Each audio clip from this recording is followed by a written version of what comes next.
So ఇలా పిల్లల్లో మనము ఇట్లా బయట ఫుడ్ ఎక్కువ తిన్నారు, ఇండైజెషన్ అవుతుంది మనకు, కరెక్ట్‌గా అవుతలేదు అంటే గనక, సో దీంట్లో మనకు కొన్ని డిఫరెంట్ స్టేజెస్ ఉంటది. ఒక్కొక్కరిలో ఎలా ఉంటది అంటే కడుపు ఉబ్బినట్టు అనిపిస్తుంటది. అంటే గ్యాస్ తోటి నిండిపోయింది అని అనిపిస్తది. ఇది మనకు గ్యాస్‌తో ఎక్కువ నిండింది అంటే గనక కరెక్ట్‌గా మనకు టైంకి ఫుడ్ తీసుకోకుండా ఫుడ్ తిన్నప్పుడు మనకు డైజెషన్ ప్రాసెస్‌లో రిలీజ్ అయ్యే గ్యాస్ నిండిపోయినట్టు అనిపిస్తూ ఉంటది. సో ఇలా ఇంప్రాపర్ టైమింగ్ ఉంది అంటే గనక ఫస్ట్ ఆఫ్ ఆల్ మనము టైమింగ్స్ అనేది సెట్ చేసుకోవాలి. దాంతో పాటు మనము కొంచెం మార్నింగ్ లేచిన వెంటనే కొంచెం సోంపు ఉంటది గదా! సోంపు బాయిల్ చేసి వాటర్‌ని తాగడం మంచిగుంటది. సో కరెక్ట్ టైమ్ టేబుల్ అనేది ఫాలో చేయాలి. నెక్స్ట్ ఇంకా కొంచెం ఆఫీస్ లెవెల్స్ వెళ్ళినప్పుడు మీటింగ్స్ ఉంటది, షెడ్యూల్స్ ఉంటది, లేదంటే హెవీ వర్క్, హెక్టిక్ వర్క్స్ ఉంటది అనేసి వీళ్ళు కరెక్ట్‌గా తినక లేదంటే తొందరగా తినడం. తొందర తినడంలో మంచిగా నమ్మలేకపోతే కూడా మనకు డైజెషన్ ప్రాబ్లమ్స్ అనేది వస్తది.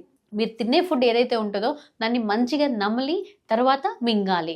సో నెక్స్ట్ వచ్చేసి మనకు దీంట్లో ఫుడ్ తీసుకునేటప్పుడు ఈక్వల్ రేషియో ప్రపోర్షన్స్ ఉండాలి. అంటే బ్రేక్‌ఫాస్ట్‌లో మనకు సాఫ్ట్ డయట్, లిమిటెడ్ క్వాంటిటీ ఉండడం బాగుంటది. సో అలానే మనకు ఆఫ్టర్‌నూన్ లంచ్‌కొచ్చినప్పుడు మనము ఫుడ్ తీసుకున్నాక ఒక్కొక్కరు వెంటనే పడుకుంటారు. సో అది స్లీపింగ్ అనేది చేసినప్పుడు మనం డైజెషన్ కరెక్ట్‌గా కాదు.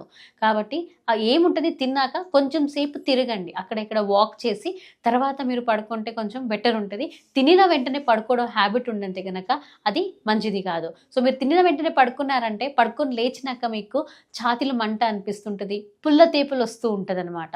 సో ఆ పుల్ల తేపులు అవాయిడ్ చేయాలంటే గనక కంపల్సరీ మీరు ఈ జాగ్రత్తలని తీసుకోవాలి.